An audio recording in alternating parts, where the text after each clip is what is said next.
Yes, Hannah. I'm Sadie Griffin. I'm the field manager at the table. My pronouns are she and hers. And we're just going to be going over how to engage your constituents in grassroots advocacy. So the first thing that I wanted to do is give you a little bit of background on the table if you're unfamiliar with us or haven't worked with us in the past. The Nebraska Civic Engagement Table is a 501c3 nonprofit with over 70 different member organizations that we work with. And we work with nonprofits to increase voting and build an engaged Nebraska. Our vision is to build a more just, inclusive, and engaged Nebraska by increasing the year-round civic participation of our nonprofit members, supporters, and underrepresented communities, including African Americans, Latinos, Native Americans, Asian Americans and Pacific Islanders, new citizens, low-income families, women, LGBTQ Nebraskans, and young voters. Our goal is to increase their share of voter turnout, ensure that their voices are represented in the policy decisions that affect their lives, and build leadership among community members and our nonprofit partners. So with that, I will get to the content of this presentation. So today we'll be going over building lists, asking constituents to act, messaging to rapid responders, and Guadalupe will be going over social media engagement. So thank you so much for tuning in with us today. And I hope that this has some useful information that you can use when engaging with your supporters and constituents. So let's talk about building lists. A list is basically what it sounds like. It's a list of people ready to engage on the issues that you care about. Good lists are the foundation of strong grassroots advocacy, and there are a lot of different ways that you can build a list. It can be as simple as sign-up sheets at events, lobbies, waiting areas, you name it. It can be forms or petitions, online or off. It can be social media engagement or email opt-ins. Basically, you can utilize a lot of different means of communication that you have with your community in order to build a list. And when I say building a list, I basically just mean increasing the number of folks that you have contact information for and information on what kind of engagement that they're interested in participating in.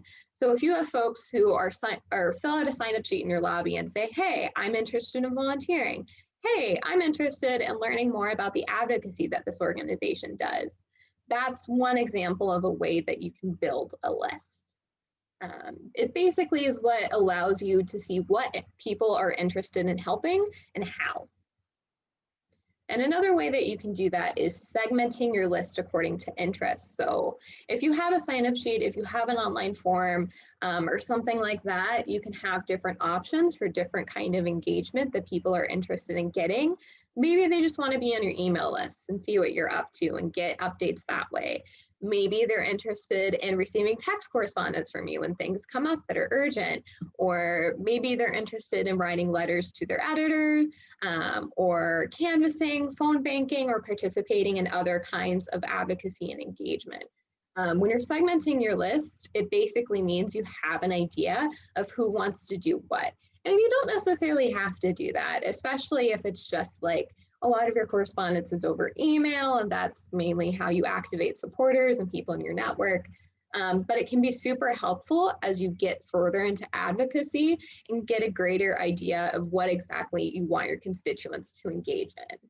Another important thing to do is ensure that your list is organized, accessible, and easy to use. I'm not going to go super in depth on all of the different ways like softwares and all of that you can use to build a list, because the truth is there's a lot of different ways that you can do it.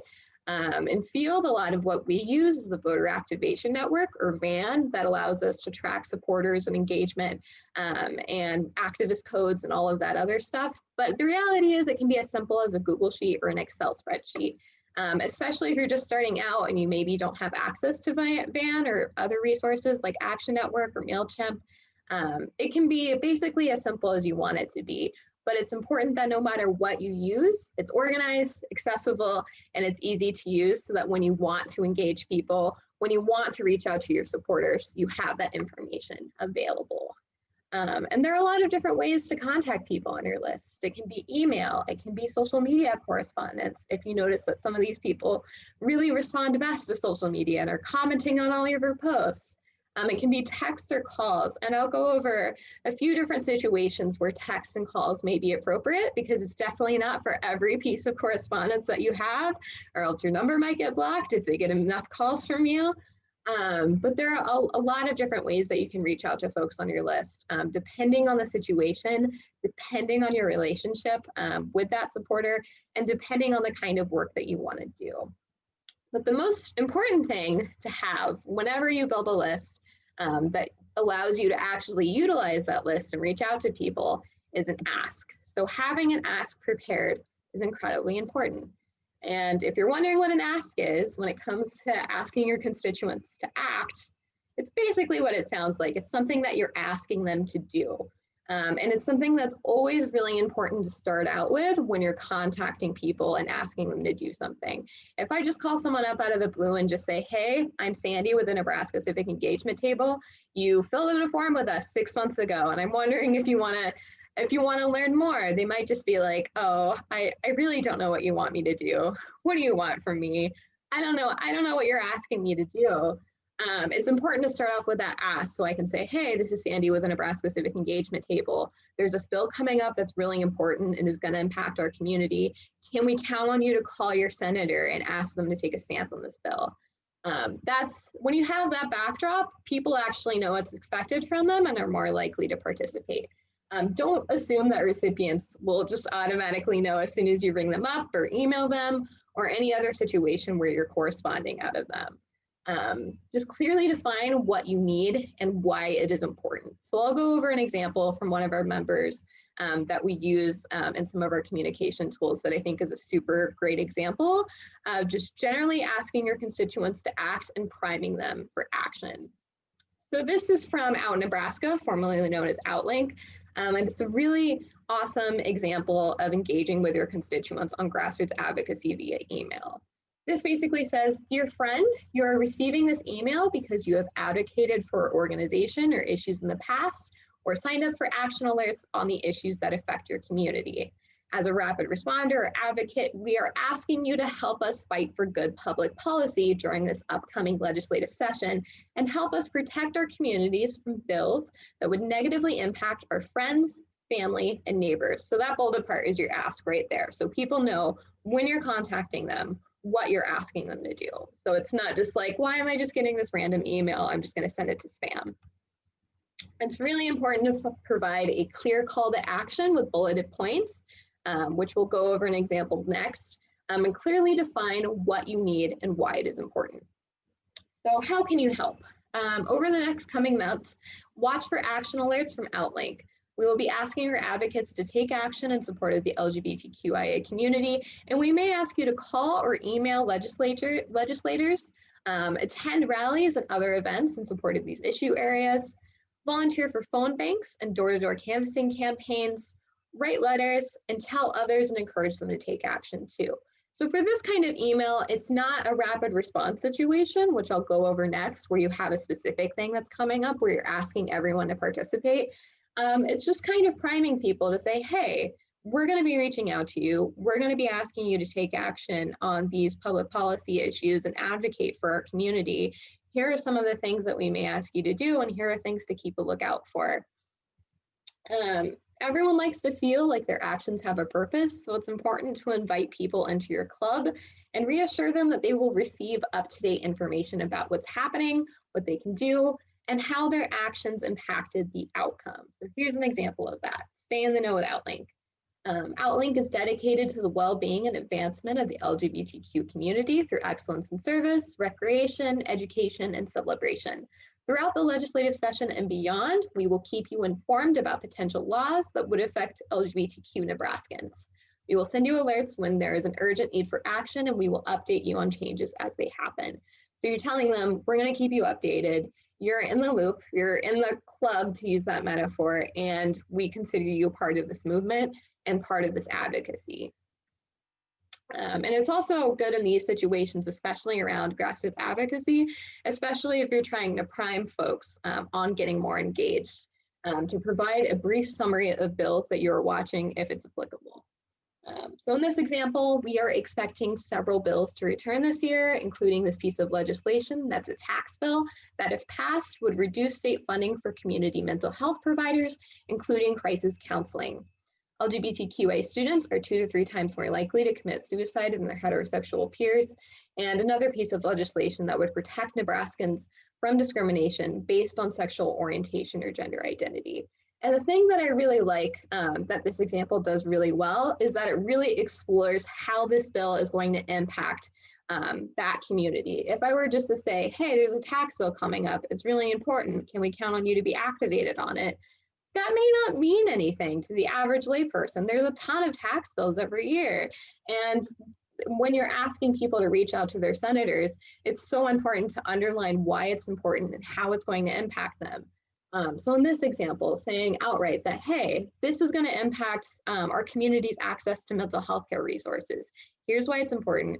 Here's how you can feel confident and comfortable talking about this and how it will impact you and your community when you're reaching out to your elected officials.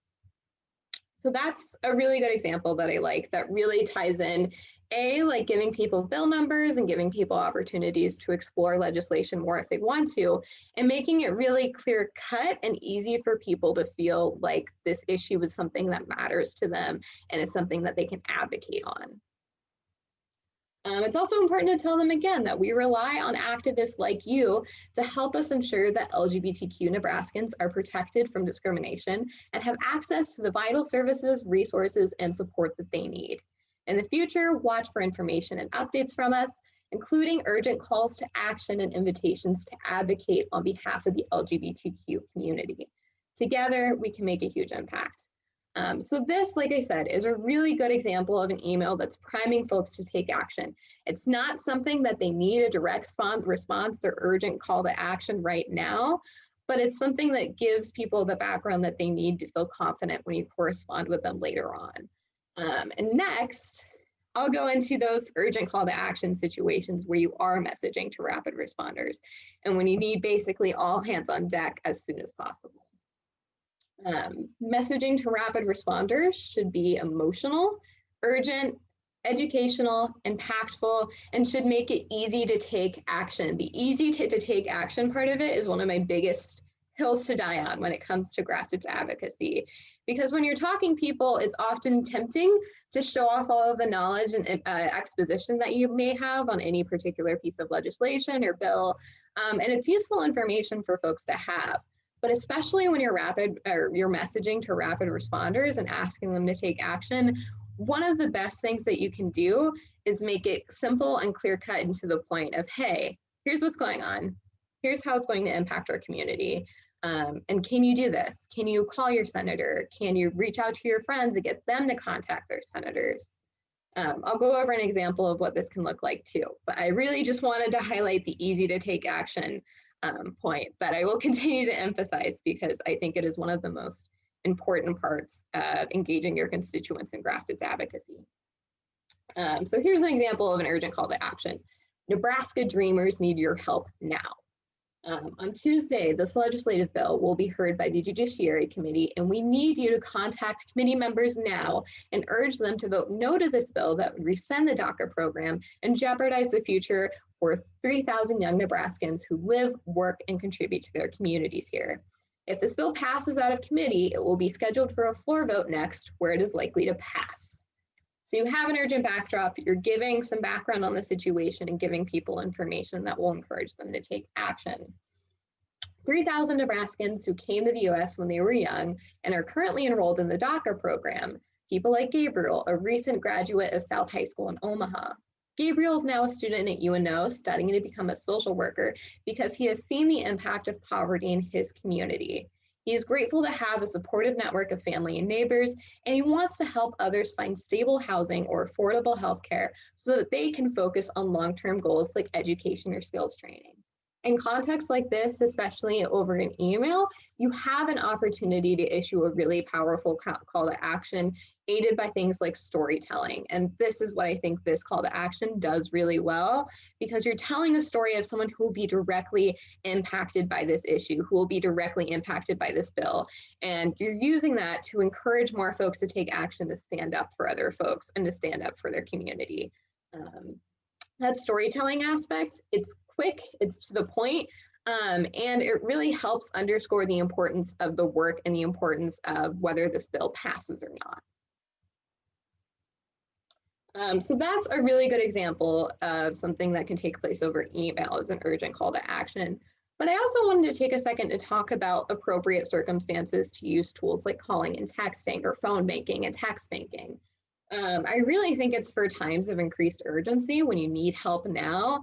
I don't think it would be appropriate to use a situation where you're trying to prime folks to maybe take action in the future for a call to text or call or text, unless you're trying to do like heavier volunteer recruitment or building up like an advocacy volunteer program that's a bit more intensive than if you would just, a bit different than your average like rapid response call to action. It's really important that you make it easy to take action and get right to the point, especially with calls and texts, because that's when you really don't have time for a ton of exposition, a ton of background, and a ton of additional information. You really want to make sure that you have resources available to find information for folks, so that when they're calling their senators, they're able to feel comfortable and confident in what they're talking about. But there's a way to do that without necessarily loading on people with paragraphs of information in a text message that may make it a lot more likely that they might ignore you or block you or whatever. So here's an example of what that can look like over text. I think it's a good way to balance needing information and needing resources while also getting straight to the point with people and making it as easy as possible and as low of a barrier to entry as possible for people to participate. So here's an example. Hi, this is Sandy with the Nebraska Civic Engagement Table. This piece of legislation threatens to harm our communities by doing X, Y, and Z. I'm using X, Y, and Z as a placeholder for whatever. I would recommend like a sentence if you're texting, but whatever quick and to the point impact on community that you can really highlight from this bill, whether it's a tax bill that would threaten people's access to mental health resources, whether it's a bill that threatens to harm Nebraska Dreamers, whether it's a bill that impacts your community in whichever way. Just having that succinct description of what's going on is so important when you're trying to activate rapid responders in this sense. And from there, you can transition to, can we count on you to contact your senator and urge them to vote against this bill? And your follow-up to that point where someone says, yes, you can count on me to vote against this bill, or yes, I'm interested in learning more, I'm interested in participating, I'm interested in helping. That's really your opportunity to get into more detail. So first, one thing that's really important to do when you're asking people to reach out to their senator, when you're asking people to do anything, like I said, make it as easy as possible. So provide their information for their senator. So your senator is whoever, and here's their phone number. Make it as easy as possible for people to do whatever action you're asking them to do. And here's one way that can be really useful, especially over something like text correspondence, for people to participate and feel like they have enough information that they can speak to their elected officials or senators or whoever they may be. Having a link to talking points in a sample script. It doesn't have to be a link to your website, like that works if you have that. It can be as simple as a publicly accessible, viewable Google Doc, just with talking points in a sample script that people can use while calling. So it's a resource that people can look to, it's a resource that people can access, but you're not front loading them with all of that information that they feel overwhelmed and that they feel like they don't have the tools to do this piece of action. So you have that information available. I think a sample script is especially helpful in situations where you're asking people to call their senators, because a lot of the time, I mean, even for phone bankers, you need a script when you're reaching out to folks. So especially for volunteers who may be contacting their senator for the first time, or who maybe feel really intimidated by the process of reaching out to folks. Like having as many resources as possible so that they can feel comfortable and confident when they're calling their elected official, which is someone that can feel really intimidating to folks, can make it so much easier. They just have a script that says, hey, please vote against this. I'm your constituent. I live at this address. Here's why it's really important to me. And they just have that information accessible and available. So they have all of the resources that they need, but they don't get so many resources that they're just front loaded and overwhelmed. So that's my spiel on calls and texts. I think they can be really useful resources. I, of course, think that email is also a really useful format, especially if it's in a situation that requires a lot of information. But if you're in a situation where you want to do quick action as soon as possible, when you want as many hands on deck as possible, when you don't want that bill to get out of committee, when you don't want that bill to pass, and you want to be able to pressure the folks that live in a certain senator's district, the folks who can persuade that certain senator, calls and texts can come in really handy to get a lot of people involved at the same time. So that's kind of a general primer on some of the messaging tools, some of the list building tactics that we really recommend for grassroots advocacy. So yeah, I think next we have social media engagement.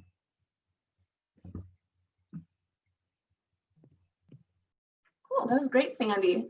Hi, everyone. Once again, my name is Guadalupe. My pronouns are she, hers, and I am the Digital Communications Manager at Nebraska Civic Engagement Table. So whether your organization is just starting out or you've been in the game for a while and you're just really looking to expand your presence online, social media is a fantastic tool to bring your supporters into your work. Sandy, could I have you click to that next slide? Thanks. A few tips to keep in mind when using social media. Know your audience and meet them where they are. You want to make that initial connection as easy as possible. Like Sandy spoke, don't expect them to just know everything about the issue that you're working on. Make that information as clear-cut as possible and easy to follow. And utilize within your own capacity. If your organization doesn't have time to maintain social media right now, start building little by little at whatever level you're comfortable with. There's no need to have 5 different accounts across different platforms. Just do what you can. And don't limit your communication to just social media. While it's a powerful tool, not every person that you want to reach will be on social media, and putting all your eggs into that basket will make you lose connection with a lot of folks. Sandy's explained some amazing strategies to engage folks, and social media is a great way to supplement that communication. And lean into your strengths. Does your organization focus on education, advocacy? Are you a great storyteller? Identify those strong areas and build around that, because you want your organization's online presence to sound like you. When using social media, be sure to provide content that your audience can really engage with regularly. You can create a posting schedule easily on Google Sheets or Excel to space out your posts and keep track of that content. If the issue you're organizing around deals with deadlines, identify those and make that content with enough time that audiences can interact with an issue before the deadline. Give them a good window of time to work around. And by including links, you can have your audience take action and get more involved. After all, there's only so much room you can have in a small little social media post. So a great tool for organizing your links is something like Linktree, which allows you to make multiple links available in a single web address. And you get to easily include links to petitions, forms, additional information on your work, email signups, etc. And use relevant hashtags. Now, sometimes pages will overwhelm their audiences with an excess of public hashtags, trying to get real estate on as many pages as possible. And this doesn't translate to more engagement. So be strategic and purposeful about the hashtags your audiences see. And encourage your followers to use a specific hashtag when you're advocating for a cause. And don't be shy. Interact with people on your page, respond to comments, or share some content from a neighboring organization, and keep a cohesiveness across your online presence by linking your pages to each other and posting regularly on each one. And you can also buy digital ads. For a reasonable cost, you get to amplify your work and get eyes on you from people that you might have otherwise missed. When you're dealing with political issues, certain platforms like Facebook may require you to complete a verification process before being able to post ads. So make sure whoever is adminning your pages gets to complete that verification. This typically takes about 1 to 2 weeks to get approved, so make sure you do that with time. So you have a limited time for someone to look at your content before it gets lost in scrolling. So you want to stick in people's minds. Develop a clear style that's easily identifiable as your organization, and keep that in people's minds. Keep that coherent across your pages and your different posts. Adjust these according to platform to really benefit from what each platform brings.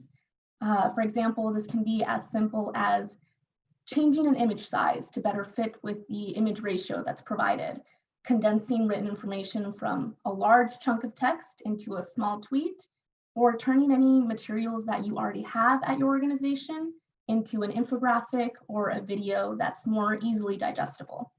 And just experiment. You never really know what sticks until you try it out. So pay attention to what people are really interacting with on your page. To start building connections, identify other organizations that share your interests and see who they're following as well.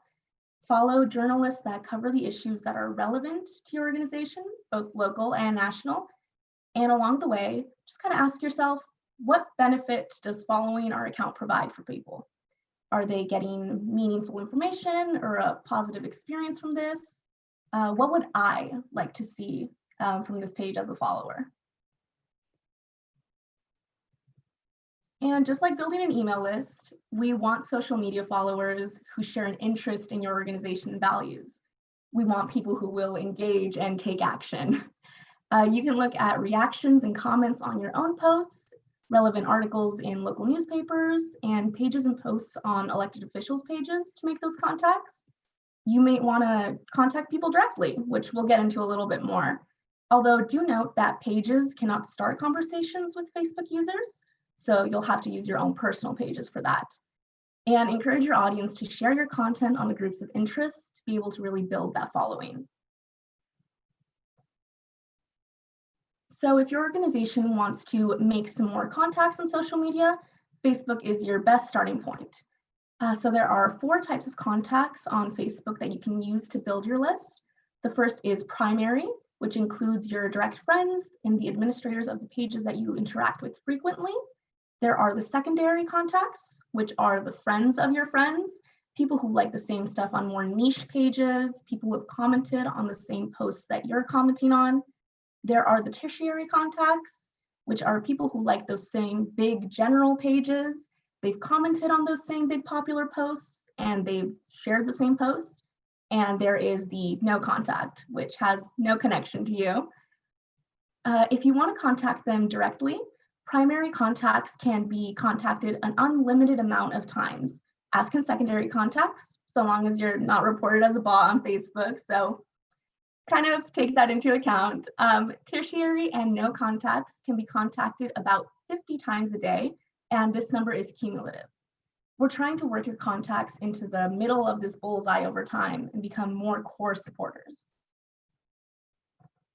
Once you're building your list, there are some simple ways to increase engagement. One way is to create or participate in social media campaigns that are shared across different organizations. So you get to amplify your message and network across multiple organizations and really draw attention to the issues that you're working on. You can create graphics and basic post examples or a hashtag to share with like-minded organizations. And this is a pretty effective way to get your message out. And sometimes we really want to get information out there, but a big block of text can make us scroll away. So including photos and graphics really draws in your viewer's eye, as does making a video. And when making a video, consider captioning to make your video as accessible as possible and increase engagement. Folks are very likely watching videos on mute, so that captioning is great. And getting interactive is also a good idea. You can do this by providing a live stream, doing a Q&A, providing templates for people to use on their own pages or post to their stories. Having opportunities for people to interact with you makes for a more solid base, and it gets your name in front of their own followers. And remember, reciprocity. You can't be completely idle, so go ahead and comment some support on a post, share an interesting piece of information from a page, thank a follower for supporting your work. At the end of the day, your social media is there to support your organization's mission. So building a page that lives true to your values is the way to go. I'll turn it over to Hannah and see if we have any questions in the chat. Thank you so much. We do. I think Joe answered, but I'm going to go ahead and just bring it up just so you guys can too. It said if you want people to call senators on a committee, should people not in the committee senators call their district? So should you call senators in your district if they're on a committee, or the whole committee, I think is the question. Joe answered it, but just in case people didn't see it in the chat box, if any of you want to answer. Yeah, I would agree with what Joe said. It's a lot more impactful to have a constituent call or contact their senator on committee. So when you're targeting your list, I really advise trying to be strategic, like looking at the senators, looking at their district, looking at who on your list is also in that person's district. That can be really helpful as far as maximum impact with people calling their senators. But you can still have individuals call committee members to share input in the bill coming before the committee. But that's also another important component of having and building your list, right? Is knowing who their senator is, knowing when to loop them in so they can have the most impact. Great, thank you very much. I do not see any more questions right now. If anyone does have any questions you think of later, feel free to email me, I'm sure, or Sandy or Guadalupe, and I will, if I get them, I will definitely field them to you too. Otherwise, I will have Joe close this out, and thank you so much. We really appreciate your expertise in this, and you guys are both wonderful. So thank you. Thanks, Hannah. I hope you all can see me. Let's see. Yep. There we go. So happy to be with you. I'm Jo Giles, the Policy and Training Director with the Coalition for a Strong Nebraska. I just want to mention that we are one of the nonprofit, nonpartisan partners in this space, along with NAM and the Nebraska Civic Engagement Table. We at CSN are focused on poverty policy solutions covering a wide variety of subjects. So we just want to encourage you to continue with this series. We've got 2 more sessions in our Power Up Your Nonprofit Voice webinar series. So the next one is coming up February 12th, and that one's going to focus on redistricting. That is going to be one of the biggest debates in the legislature this session, as we will get census data in the next couple of months, and then senators on the redistricting committee will then be drawing the lines for what those legislative districts will look like for the next 10 years. So really important follow up to all of the great work that many of the organizers and nonprofits have done on this call to get people to respond to the census so that we can have an accurate count of the number of Nebraskans that need representation in our local and state government. So you don't want to miss that, coming up February 12th. And then February 22nd is our next scheduled webinar. We were going to have it on public student loan forgiveness, but there is a lot of processes that are changing with that, with the new administration that has just taken over in the last couple of days. So we will still offer that. We're just going to postpone it till we have a clearer sense of what the guidelines are going to be moving forward. But please still hold February 22nd on your calendar. We will have a new webinar soon to be announced topic that we will replace, that you will get some really great information on how to advocate for your constituents during this legislative session and throughout the year. So keep February 2nd on your calendar, and then don't forget to tune in February 12th. So as always, you can send us any questions or comments you have. We would be happy to connect you to other nonprofits working on similar policy topics. And we thank you for your presence this afternoon. And we look forward to working with you to pass good policy on the behalf of all Nebraskans.